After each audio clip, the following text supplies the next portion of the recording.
منٹو کا افسانہ، گورمکھ سنگھ کی وصیت۔ پہلے چھرا گھونپنے کی اکا دکا وارداتیں ہوتی تھیں، اب دونوں فریقوں میں باقاعدہ لڑائی کی خبریں آنے لگیں، جن میں چاقو چھریوں کے علاوہ کرپانیں، تلواریں اور بندوقیں عام استعمال کی جاتی تھیں۔ کبھی کبھی دیسی ساخت کے بم پھٹنے کی اطلاع بھی ملتی تھی۔ امرتسر میں قریب قریب ہر ایک کا یہی خیال تھا کہ یہ فرقہ وارانہ فسادات دیر تک جاری نہیں رہیں گے۔ جوش ہے، جو ہی ٹھنڈا ہوا فضا پھر اپنی اصلی حالت پر آ جائے گی۔ اس سے پہلے ایسے کئی فساد امرتسر میں ہو چکے تھے جو دیر پا نہیں تھے۔ 10 سے 15 روز تک مار کٹائی کا ہنگامہ رہتا تھا، پھر خود بخود فرو ہو جاتا تھا۔ چنانچہ پرانے تجربے کی بنا پر لوگوں کا یہی خیال تھا کہ یہ آگ تھوڑی دیر کے بعد اپنا زور ختم کر کے ٹھنڈی ہو جائے گی، مگر ایسا نہ ہوا۔ بلبوں کا زور دن بدن بڑھتا ہی گیا۔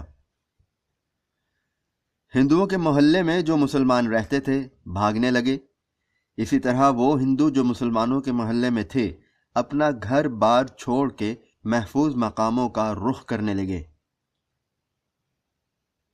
مگر یہ انتظام سب کے نزدیک عارضی تھا، اس وقت تک کے لیے جب فضا فسادات کے تقدر سے پاک ہو جانے والی تھی۔ میاں عبدالحی ریٹائرڈ سب جج کو 100% یقین تھا کہ صورتحال بہت جلد درست ہو جائے گی۔ یہی وجہ ہے کہ وہ زیادہ پریشان نہیں تھے۔ ان کا ایک لڑکا تھا 11 برس کا، ایک لڑکی تھی 17 برس کی۔ ایک پرانا ملازم تھا جس کی عمر 70 کے لگ بھگ تھی۔ مختصر سا خاندان تھا۔ جب فسادات شروع ہوئے تو میاں صاحب نے بطور حفظ ما تقدم کافی راشن گھر میں جمع کر لیا تھا۔ اس طرح سے وہ بالکل مطمئن تھے کہ اگر خدا نخواستہ حالات کچھ زیادہ بگڑ گئے اور دکانیں وغیرہ بند ہو گئیں تو انہیں کھانے پینے کے معاملے میں تردد نہیں کرنا پڑے گا۔ لیکن ان کی جوان لڑکی صغرا بہت متردد تھی۔ ان کا گھر 3 منزلہ تھا، دوسری عمارتوں کے مقابلے میں کافی اونچا۔ اس کی ممٹی سے شہر کا 3/4 حصہ بخوبی نظر آتا تھا۔ صغرا اب کئی دنوں سے دیکھ رہی تھی کہ نزدیک دور کہیں نہ کہیں آگ لگی ہوتی ہے۔ شروع میں تو فائر بریگیڈ کی ٹن ٹن سنائی دیتی تھی، پر اب وہ بھی بند ہو گئی تھی، اس لیے کہ جگہ جگہ آگ بھڑکنے لگی تھی۔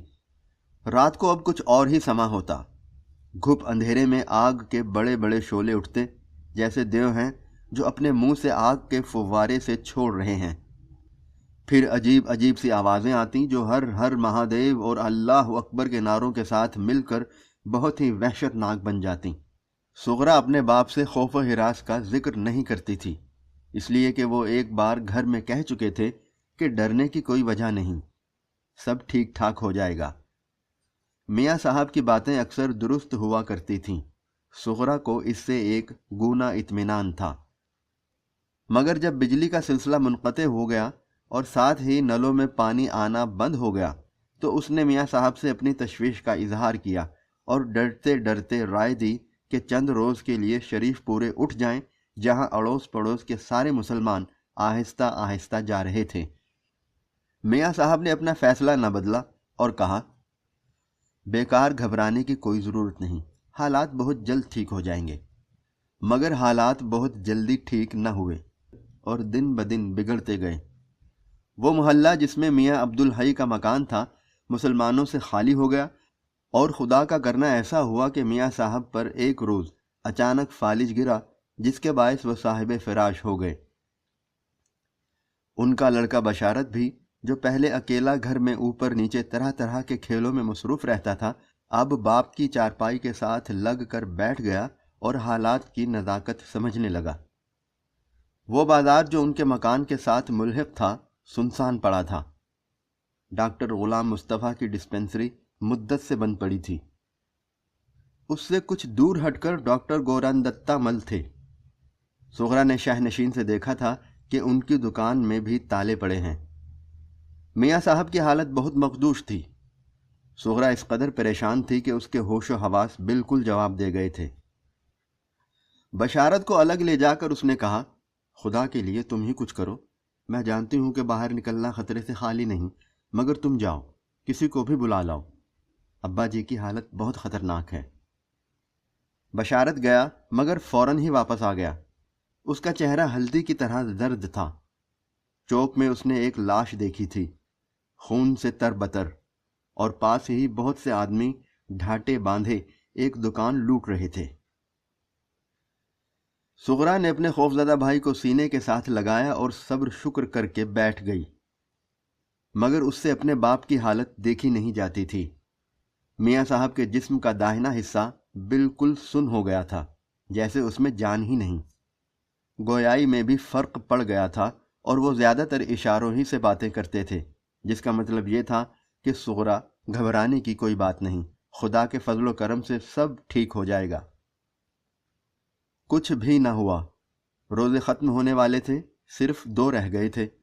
میاں صاحب کا خیال تھا کہ عید سے پہلے پہلے فضا بالکل صاف ہو جائے گی، مگر اب ایسا معلوم ہوتا تھا کہ شاید عید ہی کا روز قیامت ہو، کیونکہ ممٹی پر سے اب شہر کے قریب قریب ہر حصے سے دھوئیں کے بادل اٹھتے دکھائی دے رہے تھے۔ رات کو بم پھٹنے کی ایسی ہولناک آوازیں آتی تھیں کہ سغرا اور بشارت ایک لہجے کے لیے بھی سو نہیں سکتے تھے۔ سغرا کو یوں بھی باپ کی تیمارداری کے لیے جاگنا پڑتا تھا، مگر اب یہ دھماکے ایسا معلوم ہوتا تھا کہ اس کے دماغ کے اندر ہو رہے ہیں۔ کبھی وہ اپنے مفلوج باپ کی طرف دیکھتی اور کبھی اپنے وحشت زدہ بھائی کی طرف۔ 70 برس کا بڈھا ملازم اکبر تھا، جس کا وجود ہونے نہ ہونے کے برابر تھا۔ وہ سارا دن ساری رات اپنی کوٹری میں کھانستا، کھنکارتا اور بلغم نکالتا رہتا تھا۔ ایک روز تنگ آ کر سغرا اس پر برس پڑی۔ تم کس مرض کی دوا ہو؟ دیکھتے نہیں ہو میاں صاحب کی کیا حالت ہے؟ اصل میں تم پرلے درجے کے نمک حرام ہو۔ اب خدمت کا موقع آیا ہے تو دمے کا بہانہ کر کے یہاں پڑے رہتے ہو۔ وہ بھی خادم تھے جو آقا کے لیے اپنی جان تک قربان کر دیتے تھے۔ سغرا اپنا جی ہلکا کر کے چلی گئی۔ بعد میں اس کو افسوس ہوا کہ ناحق اس غریب کو اتنی لعنت ملامت کی۔ رات کا کھانا تھال میں لگا کر اس کی کوٹری میں گئی تو دیکھا خالی ہے۔ بشارت نے گھر میں ادھر ادھر تلاش کیا مگر وہ نہ ملا۔ باہر کے دروازے کی کنڈی کھلی تھی، جس کا یہ مطلب تھا کہ وہ میاں صاحب کے لیے کچھ کرنے گیا ہے۔ سغرا نے بہت دعائیں مانگی کہ خدا اسے کامیاب کرے، لیکن 2 دن گزر گئے اور وہ نہ آیا۔ شام کا وقت تھا۔ ایسی کئی شامیں سغرا اور بشارت دیکھ چکے تھے۔ جب عید کی آمد کے ہنگامے برپا ہوتے تھے، جب آسمان پر چاند دیکھنے کے لیے ان کی نظریں جمی رہتی تھیں۔ دوسرے روز عید تھی، صرف چاند کو اس کا اعلان کرنا تھا۔ دونوں اس اعلان کے لیے کتنے بیتاب ہوا کرتے تھے۔ آسمان پر چاند والی جگہ پر اگر بادل کا کوئی ہٹیلا ٹکڑا جم جاتا تو کتنی کوفت ہوتی تھی انہیں، مگر اب چاروں طرف دھوئیں کے بادل تھے۔ سغرا اور بشارت دونوں ممٹی پر چڑھے۔ دور کہیں کہیں کوٹھوں پر لوگوں کے سائے دھبوں کی صورت میں دکھائی دیتے تھے، مگر معلوم نہیں یہ چاند دیکھ رہے تھے یا جگہ جگہ سلگتی اور بھڑکتی ہوئی آگ۔ چاند بھی کچھ ایسا ڈھیٹ تھا کہ دھوئیں کی چادر میں سے بھی نظر آ گیا۔ سغرا نے ہاتھ اٹھا کر دعا مانگی کہ خدا اپنا فضل کرے اور اس کے باپ کو تندرستی عطا فرمائے۔ بشارت دل ہی دل میں کوفت محسوس کر رہا تھا کہ گڑبڑ کے باعث ایک اچھی بھلی عید غارت ہو گئی۔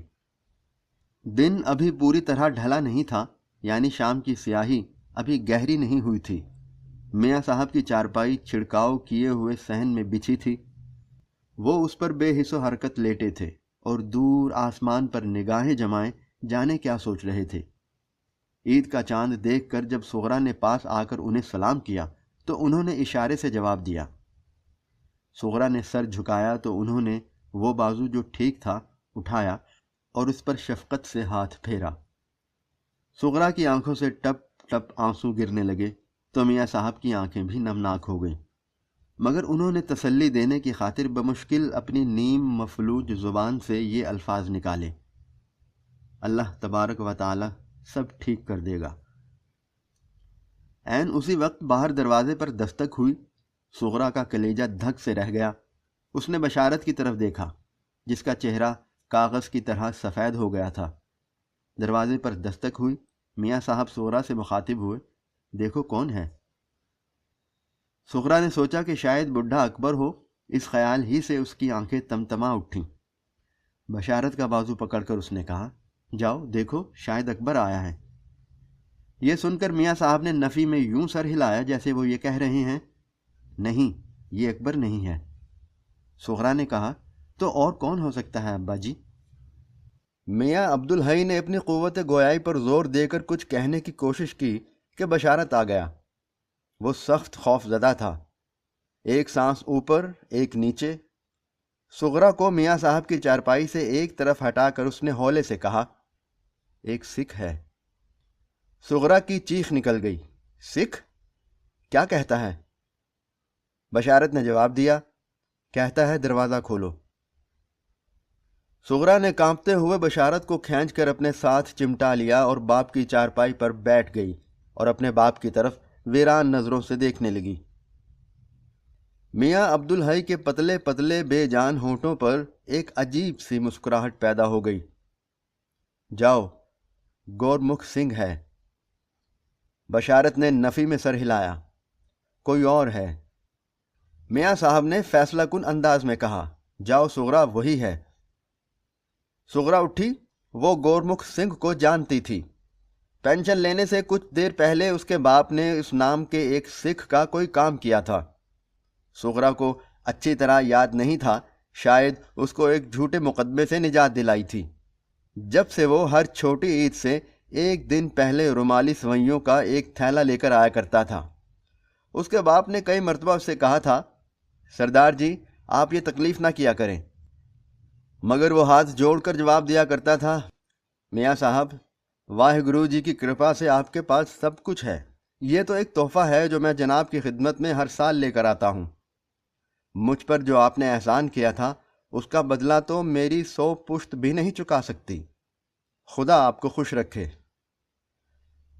سردار گورمکھ سنگھ کو ہر سال عید سے ایک روز پہلے سوئیوں کا تھیلا لاتے اتنا عرصہ ہو گیا تھا کہ سغرا کو حیرت ہوئی کہ اس نے دستک سن کر یہ کیوں خیال نہ کیا کہ وہی ہوگا، مگر بشارت بھی تو اس کو سینکڑوں مرتبہ دیکھ چکا تھا، پھر اس نے کیوں کہا کہ کوئی اور ہے؟ اور کون ہو سکتا ہے؟ یہ سوچتی سغرا ڈیوڑی تک پہنچی، دروازہ کھولے یا اندر ہی سے پوچھے، اس کے متعلق وہ ابھی فیصلہ ہی کر رہی تھی کہ دروازے پر زور سے دستک ہوئی۔ سغرا کا دل زور زور سے دھڑکنے لگا، بمشکل تمام اس نے حلق سے آواز نکالی، کون ہے؟ بشارت پاس کھڑا تھا، اس نے دروازے کی ایک درز کی طرف اشارہ کیا اور سغرا سے کہا، اس میں سے دیکھو۔ سغرا نے درز میں سے دیکھا، گورمکھ سنگھ نہیں تھا، وہ تو بہت بوڑھا تھا، لیکن یہ جو باہر تھڑے پر کھڑا تھا جوان تھا۔ سغرا ابھی درز پر آنکھ جمائے اس کا جائزہ لے رہی تھی کہ اس نے پھر دروازہ کھٹکھٹایا۔ سغرا نے دیکھا کہ اس کے ہاتھ میں کاغذ کا تھیلا تھا، ویسا ہی جیسا گورمکھ سنگھ لایا کرتا تھا۔ سغرا نے درز سے آنکھ ہٹائی اور ذرا بلند آواز میں دستک دینے والے سے پوچھا، کون ہیں آپ؟ باہر سے آواز آئی، جی میں سردار گورمکھ سنگھ کا بیٹا ہوں، سنتوکھ۔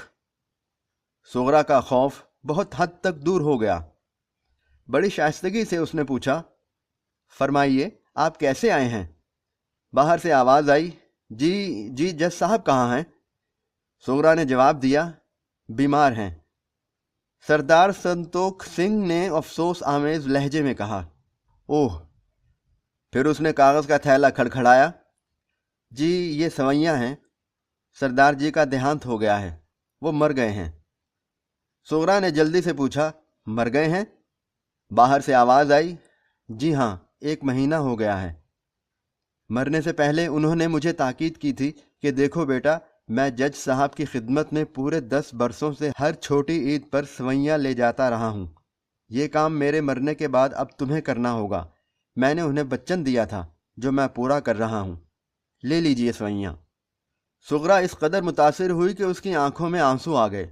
اس نے تھوڑا سا دروازہ کھولا، سردار گورمکھ سنگھ کے لڑکے نے سوئیوں کا تھیلا آگے بڑھا دیا جو سغرا نے پکڑ لیا اور کہا، خدا سردار جی کو جنت نصیب کرے۔